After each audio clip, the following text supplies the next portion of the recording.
adanya sekali lagi ada di TPS.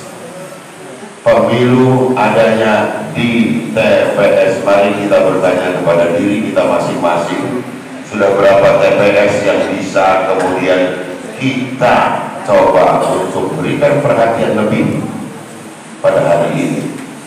Banyak yang berkata bahwa pernah terjadi pada zaman itu di negeri Wakanda, terjadi kecurangan-kecurangan. Ketika kita dalami tentang kecurangan itu, pertanyaannya satu, tahukah Anda bahwa kecurangan itu akan terjadi? Ternyata pada masa itu 2019 itu jawabannya tidak. Kami tidak tahu itu terjadi, maka kami sepertinya seperti ditolong dengan kecurangan itu sendiri. Hari ini, bahkan mulai 1 tahun yang lalu, semua sudah bicara tentang adanya potensi kecurangan di tengah-tengah itu, TPS itu, di tengah-tengah masyarakat. Artinya apa? Bahwa kita sedang diberitahu dari awal ada lubang yang besar di depan kita. Apakah akan kita biarkan lubang itu tidak ditutup? Mari kita tutup, sehingga kita memahami betul semangatnya bagaimana cara menutup lubang ini, Pak. Ketimbang kita sesama kita justru bahkan tidak bisa berdamai. Saudara-saudara sekalian, pesan dari Pak Ahmad Ali,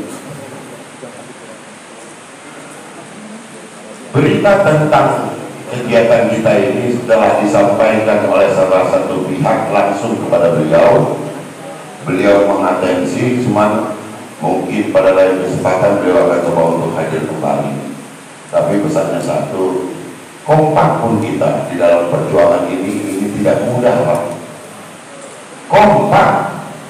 Kompak betul antara kita dan kekitaan ini, kita kompak betul, ini belum tentu mudah.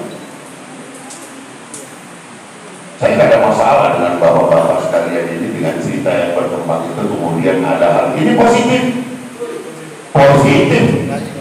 Saya tidak perlu pengakuan bahkan dari Pak Anies Baswedan ketika saya ingin memenangkan beliau, karena tidak. 4 tahun saya berjalan bersama Pak Anies Baswedan, terhitung dari 24 Juli tahun 2019. Pernahkah saya menginginkan pengakuan Pak Anies bahwa saya pendukung beliau? Saya nyatakan tidak. Saya tidak perlu itu. Tapi saya perlu memperjuangkan keyakinan saya bahwa Anies yang paling pantas untuk menjadi presiden. Apa perlunya kita dengan pengakuan itu? Apa perlunya kita dengan pengakuan itu? Perjuangkan diri kita dan kekitaan serta masyarakat di sekeliling kita jauh lebih baik daripada kita berharap tentang satu eksistensi bahwa ya betul saudara Bris adalah pendukung. Untuk apa? Apakah itu akan memenangkan Anies lebih besar? Tidak. Apakah itu akan membuat kemenangan menjadi luar biasa? Pengakuan itu semangat, bangun semangat kita. Saya yakin, mana saudara Yaya? Kita ngomong-ngomong di sini, dia di luar, coba. Coba itu lagi. Oke, kita lanjut. Saya yakin betul dalam hatinya Pak Anies memberikan perhatian yang tidak kurang terhadap kita semua orang berolak. Tetapi mari kita maklumi, memenangkan hati kita ini, Pak Anies perlu jalan ke seluruh Indonesia dengan menggunakan semua energi yang ada. Lantas peran kita di dalam mewujudkan keinginan kita sendiri itu apa? Ini dia, kita berkumpul, bersepakat, apapun ceritanya, halangan seperti apapun yang datang di depan kita, tabrak bung. Kalau katanya siapa? Mundur wir. Ya. Apa sambungannya? Betul. Nah, coba teriakan salah satu dari Anda. Sini Bu.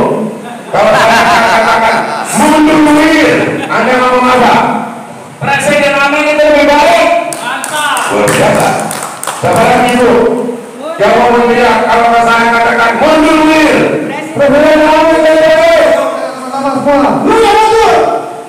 Nah, gitu. Luar biasa. Jadi itu yang saudara-saudara yang ingin kita sampaikan, bahwa siapapun orang yang mencoba untuk menghalangi kita, silakan mundur.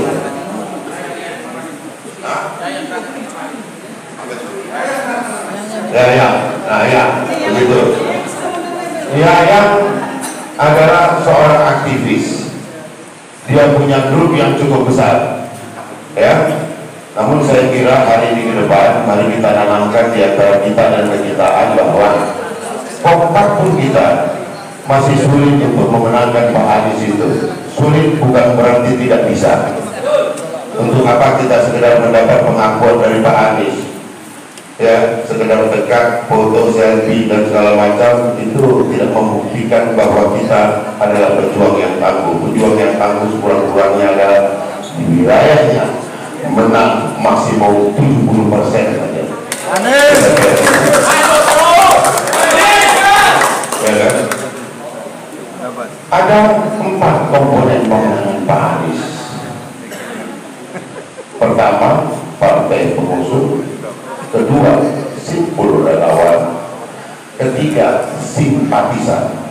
Simpatisan ini adalah orang-orang yang tidak mengorganisir dirinya di dalam organisasi maupun forum-forum tertentu. Dia bergerak di keluarganya, di lingkungannya, ya, bergerak secara diam-diam, tidak perlu perhatian apapun. Dia memperjuangkan keyakinannya, bukan eksistensinya, untuk mendapat pengakuan. Kalau tiba-tiba dapat pengakuan, itu namanya bonus, ya kan? Yang terakhir adalah efek dari Pak Anies itu sendiri. Pak Anies dan Caimin sedang mengerjakan efek besar-besaran dengan berkeliling seluruh Indonesia. Partai politik bekerja dengan gayanya, simpul relawan bekerja dengan gayanya, kemudian simpatisan tadi dengan gayanya. Tetapi ujung dari semua itu adalah bahwa semuanya akan berujung dengan memaksimalkan, jika itu dimaksimalkan akan berujung kepada pemenangan. Tidak mungkin Pak Anies bisa berada di 500 sekian kabupaten kota, sementara jadwal kampanye hanya 75 hari. Saudara-saudara, kita menghimbau, saya sebagai perorangan maupun sebagai kader partai ataupun memang juga ada di simpul relawan sebagai pembina, saya berharap kita sudah mulai terjun ke bawah. Maka saya punya sekitar 2 tugas kita adalah satu, apa? Meyakinkan seluruh orang bahwa orang yang kita pilih dan kita perjuangkan adalah yang terbaik dan terpantas memimpin bangsa ini ke depan, menghadirkan perubahan berkeadilan bagi seluruh masyarakat Indonesia. Banyak-banyak diskusinya, itu saja. Kerja. Coba tanya diri kita masing-masing. Saya hari ini baru bisa menyentuh 200 TPS. Baru 200, seorang saya, gitu. Tapi karena kemampuan saya terbatas, 200 TPS itu saya pegang ini baik-baik. Saya ngurusin orangnya. Yuk, masing-masing 3 saja. Hati-hati. Terakhir, bagaimana menghindari kecurangan? Bagaimana? Februari itu hanya 1 hari, tetapi menuju 14 Februari diperlukan konsolidasi organisasi secara menyeluruh untuk mulai mengkonsolidir seluruh masyarakat yang ada di tingkat TPS. Tidak lagi perjuangan kita ini di elit-elit, tapi kita berjuang di TPS. Karena pemilu itu ada di TPS, dan tadi semua sudah menyatakan bahwa kita siap menggeruduk TPS se-Jakarta Raya, bahkan se-Indonesia ini. Amin. Amin. Amin.